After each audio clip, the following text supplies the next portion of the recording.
Welcome to the Why Not podcast with me, Chrissy Hawkins. In a world where everybody always asks you why, I'm here to ask why not. I'm going to do that by breaking down the mindsets of guests and my own to figure out what makes people say, why not?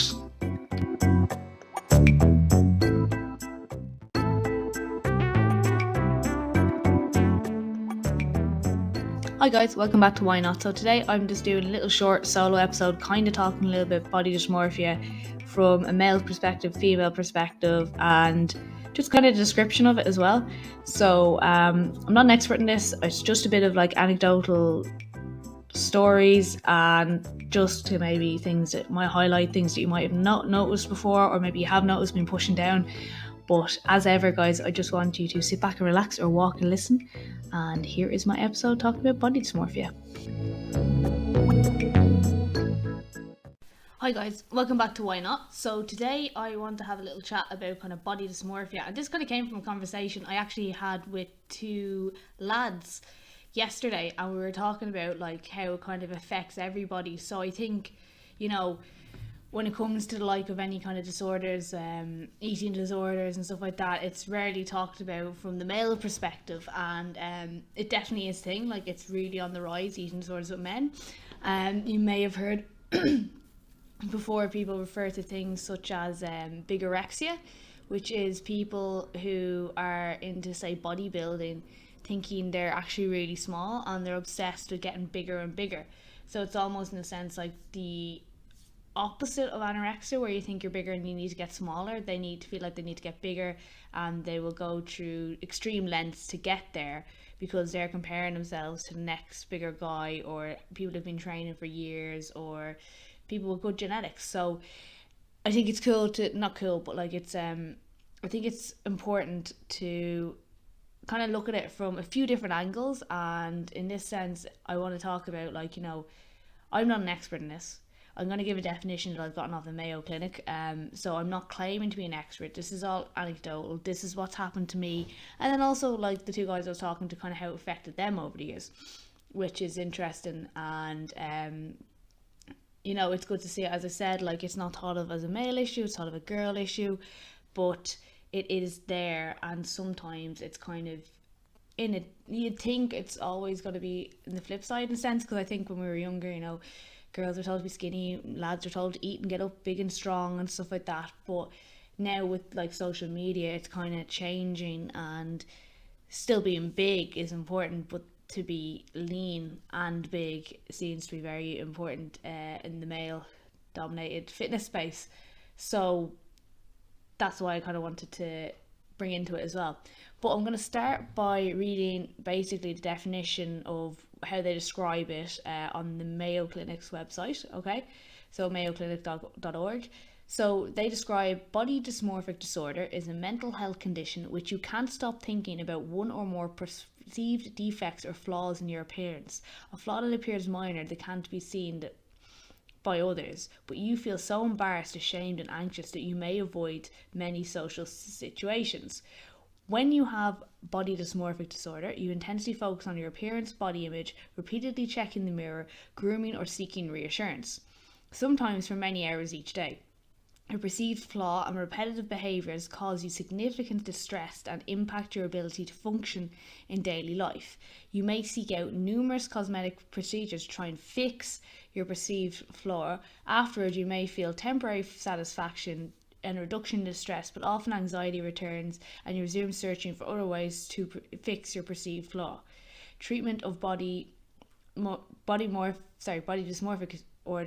disorder may include cognitive behavioral therapy and medication. So some of the symptoms include being extremely preoccupied with a perceived flaw in appearance that others can't be seen or appears minor, strong belief that you have a defect in your appearance that makes you ugly or deformed, belief others take special note of your appearance in a negative way to mock you,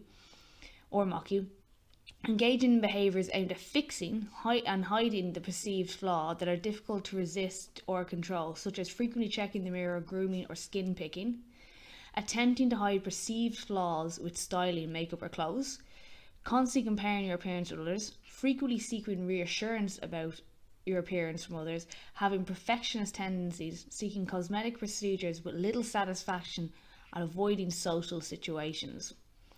So this could happen, like when it could be anything to do. Basically, the most common features that they say people tend to fixate on include your face, such as nose, complexion, wrinkles, acne, and blemishes; hair, such as appearance, thinning, and baldness; skin and vein appearance; breast size, muscle size and tone; and genitalia, which is an interesting one. But basically, I think the reason we got onto this talk as well is when I had Will Walsh on the podcast before, we spoke about how everyone has, so like you have been a certain amount of lean if you believe that's how you should be lean, or like, you know, you managed to drop a certain amount of weight in a certain amount of time, that becomes your new normal. So like for you, that is the bar, and you will constantly compare yourself to that bar, no matter, like we seem to forget that, like, yeah, I was that lean, but you don't think about the time, like what was it like. It could be a really bad time in your life. I've talked a few times at the time I was 46 kilos. When I had a look at myself, I thought I looked great at the time. I'm shocked now because I'm 12 kilos heavier, and looking at it back, and I'm like, my god, I was like unhealthily skinny. But to me at the time, I looked great, and now I realise it was really unhealthy. It also wasn't sustainable, but I was also going through a really rough time and I was barely eating, so that's why I dropped to such a low body weight. And on the flip side of it as well is, I did a cut before Christmas. I've spoken about this. I've spoken about the 8-week shred I did, and while I know that was not sustainable, I'm still the odd time looking at it going, god, I was so lean, looking at my photos from my shoot being like, that was class, it'd be great if I was like that. But also, to look like that, I had to give up so much, and I have to remind myself, because like it's not like I put on a lot of weight, I'm just not as lean, and I don't see as much definition, and I liked having, you know, really defined arms and shoulders and really flat stomach. And again, like, I'm not saying, like, I'm not put on 10 kilos since I did the cut. I've put on I think 2.5, 3, like, it was because I only lost about 2 kilos at the time anyway. So that body fat is back, and then in my head I'm comparing myself to those photos, but remembering I have to be like, okay, yeah, but you were doing 2 hours of cardio a day, you were like, all your meals were set, you couldn't have a drink, you know, if you wanted to have chocolate you had to decide between, had you have chocolate or an extra serving of rice, because we had to keep on these calories until the shoot was over. And like, you kind of forget about that part. I feel like you have to remind yourself the harsh part, because you're like, god, I look so good. And I'm not saying I don't now, but that comparison to then, I have to be like, well, yeah, you were, but you were cranky, you were cold, you were tired, you know, you were wearing multiple layers of clothes. So it's not like you were showing it off because it was October, because who doesn't want to do a cut in the summer?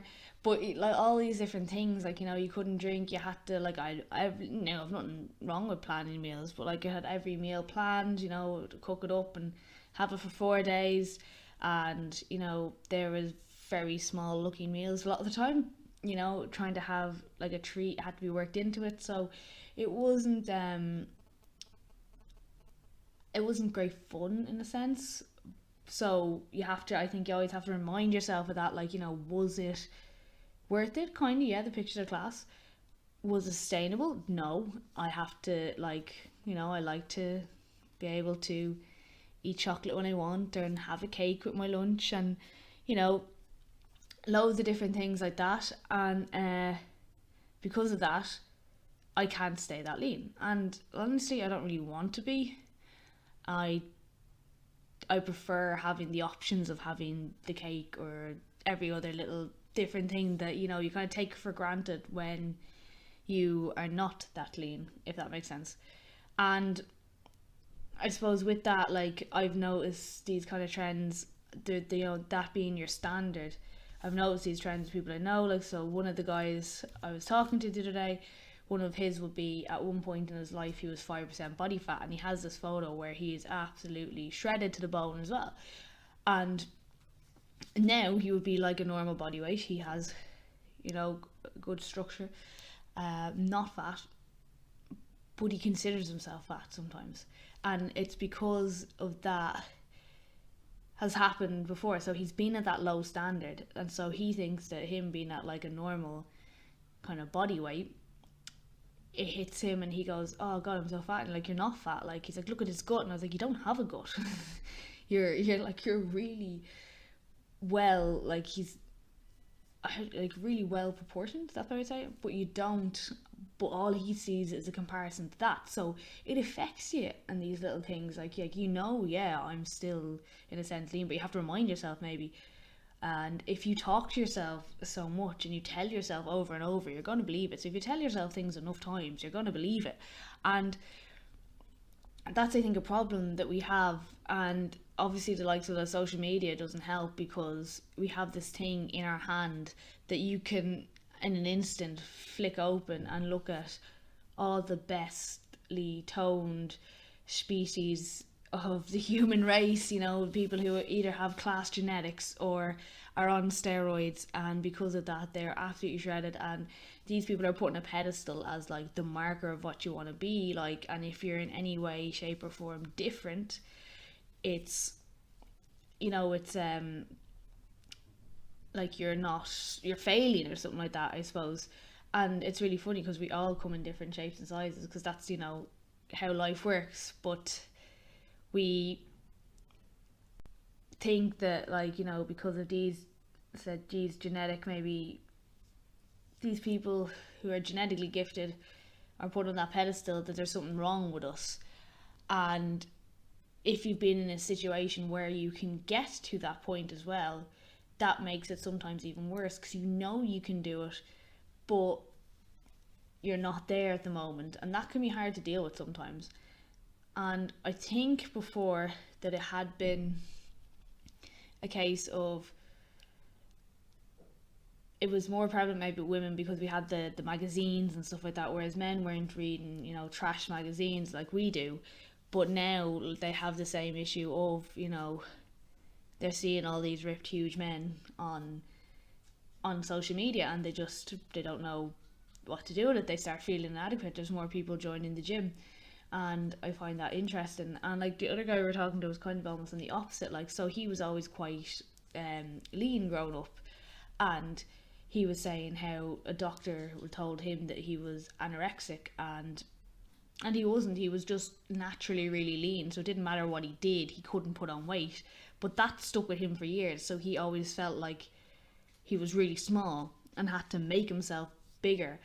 And that's kind of like, it's really bad how these things affect. You don't realise how these things are gonna affect people. Like, saying that someone offhand to a doctor, to a young lad, is not like, it's gonna affect them. You may not realise it's gonna affect them, but like he was doing his best then to try and be bigger for a long time.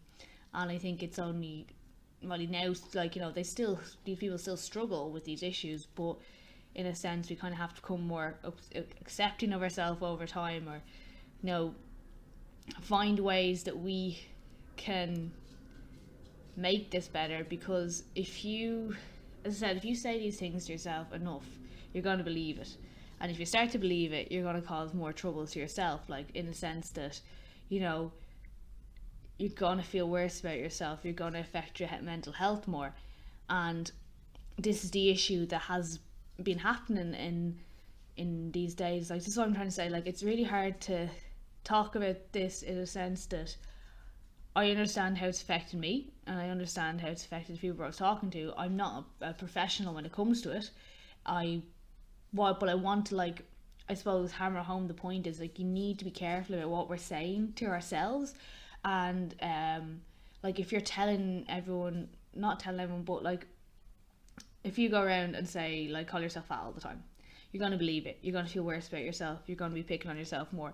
But you forget as well that other people will pick up on that. So not necessarily saying that, like, your family's going to call you fat, but like your children might notice that, and then they're going to pick up these things, these issues over time. Like, I know I never thought it affected me, but I kind of realised now it did, because when I was growing up there was a lot, like, say for instance, putting on any amount of weight or putting it off, and you know, it was almost like commented on constantly. It's like, oh, you eating all that? Like, it still is today. My family are really bad for doing this. They'd be like, oh, you gonna eat all that? And I'm like, yes, I am gonna eat all that. And then they're gonna go, oh, whoa, you ate all that. Oh, you know what I mean? Like, and I'm like, yeah, well, you just asked me, was I going to? And then when I did do it, you're like, oh, why did you eat all that? And I'm like, you literally challenged me to do it, and I will take that damn challenge. Um, so I don't know, and like I would be say the leanest, the one that, like the leaner members. It's not members who are leaner than me that are saying, "Oh, you're going to eat all that." It's like, no, I'm rather lean. I know I'm rather lean. I feel myself properly. I can eat a full pizza if I want. But you do, I think, like when I was younger, that would really affect me as well. Like, you know, you're kind of being told this, or you know, if you put on a bit of weight, it was pointed out, and then, but if you didn't eat something, you were told, you were like, "Oh, why aren't you eating? Are you on a diet?" And it's like make your mind up. And these things stick with you. And for a long time I didn't realize that this was how I felt. It's only in the last maybe 2 or 3 years I've realized how much it affected me in my teen years, and like kind of silly things I did to try and lose weight because I had this like image of being like too fat or too chubby, like. And I think as well, like for me, one of the things that I noticed is like I'm saying this as like I'm quite small chested, so because of that, I've always felt like there was something wrong with me because my stomach will come out further than my chest, and it's something that's bugged me for years. And to me, it makes like it looks like I'm bigger in a sense, and I think I've just about accepted it. Will I fully accept it ever? Probably not. But like that, I think I just have to realize I'm never going to, unless I get surgery, I'm never going to be that size. And these are all these things that we don't think about. Like there it was saying, like stuff that you fixate on. Like I was thinking, you know, when it comes to body dysmorphia, you more think of like I'm too fat or I'm too skinny or whatever. But then it says there, like, you know, breast size. That's one thing that something I've struggled with my whole life. I'm like, that's not the figure you're supposed to have or the way a girl's supposed to look, and that can get like, you know, kind of difficult when you're looking at everyone else who's developed and it just didn't happen to you. But it doesn't make you any worse of a person to be like that. So I think we need to like kind of keep an eye on these things, like especially, you know, if you have been doing this for a long time to yourself, it takes a lot of time to get out of the habit. And like you need to look out for these things, not just, as I said, like, you know, if you're saying them, like, you know, your kids can pick up on these things, or different things, like, you know, if like it, I suppose part of it saying it as well is like that it's not just a female thing as well. So you have to be not necessarily just picking up on this for your kids, for your daughters, but for your sons as well, because a lot of them as well are getting into that training now at a very young age, which is fine. It's great to see kids in the gym. If you're not sporty, it's a great place. There's lots of people I know who have done it. But there's a lot of lads now as well, in particular, who are starting to take steroids at a very young age because they want to get bigger quicker, because this sort of, and this can damage their development as well. Like, you know, it can damage your development anyway by, like, you know, taking testosterone and doing these cycles can be very damaging to your actual natural production. So for young lad and his teens that's starting doing this just to get bigger, which is more common than you think, they are not fully developed yet and they can do long-term damage. So I suppose kind of keeping an eye out for things like that as well, to make sure that they realize, you know, it does take time. And like that, if you're a young lad as well, like you're not going to put on the amount of muscle Arnie had in years in you know, a couple of months, and I don't think they want to wait for that. And again, a lot of these people they are looking up to are on steroids or PEDs, performance enhancing drugs, in order to get themselves to this size. So I think it's really important that we also acknowledge that, because if you're not acknowledging that, you are not acknowledging it, but like I think more attention needs to be brought to this, because it's like before when, like, okay, all images are photoshopped anyway, but like before when Photoshop became a thing and images are being retouched and people are like not knowing, and then they're wondering why they can't look a certain way. But now it's kind of more out there that like a lot of these images are retouched and people know that, yeah, okay, great, I don't look that way, but also neither does this person in the picture. I think this needs to go as well. There needs to be more transparency. I know they're illegal, but there needs to be more transparency in the fact that people are taking steroids to get to a certain look, because it is causing issues to general people who are going, why can't I do that? Well, this person probably couldn't do it anyway. A lot of the bodybuilders and stuff that you are looking at are not natural. They might tell you they're natural because they'll get in trouble if they tell you they're on steroids, but they're not. And we need this. We need to know this so we are not chasing after something that we can't attain anyway because it's fake.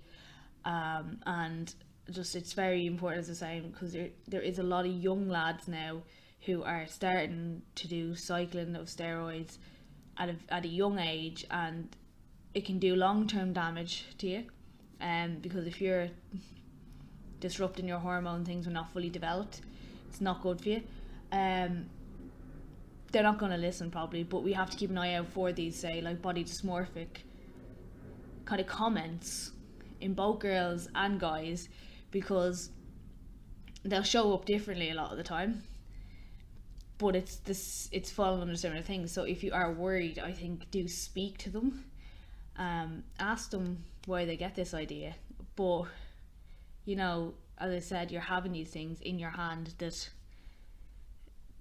like literally can access you to look at everyone, and like that as well, using that thing you can order whatever the hell you want online as well, that being steroids or, you know, fat burning pills, or like there's all these other things that, like, you know, they sell on Facebook that are all just scams, but like that now you have an access to it, like, you know, you can just buy it, your parents mightn't even have to know. And if you're an adult, if you're in your 20s, like, again, they don't have to know, because if you're working for your own money. But there's a lot of stuff out there like that prey on the insecurities of people, and they try to sell you something that's an absolute scam. And there's loads of stuff out there. I might do an episode on them, different things that I found that are absolutely ridiculous. But if they basically tell you are going to get near a six-pack with no effort, they're lying to you, and they're just going to take your money. So just be careful about that, and that is the short version of that.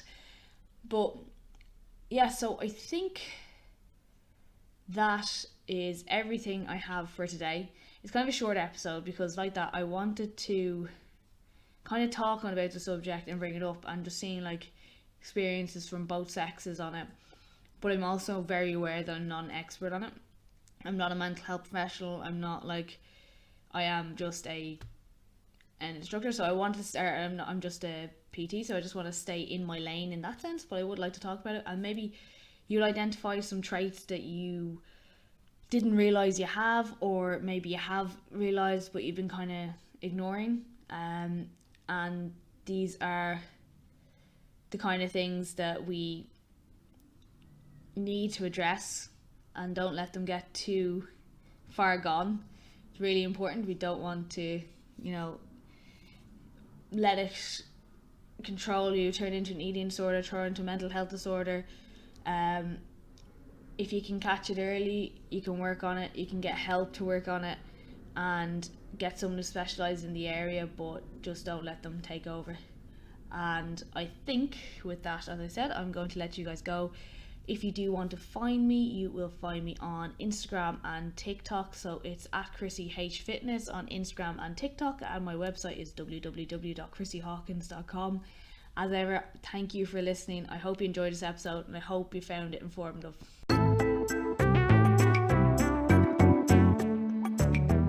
Thank you again for listening to the Why Not podcast. It really means a lot that you are listening in, and I would love if you could please leave a review on Apple Podcasts or subscribe on Spotify.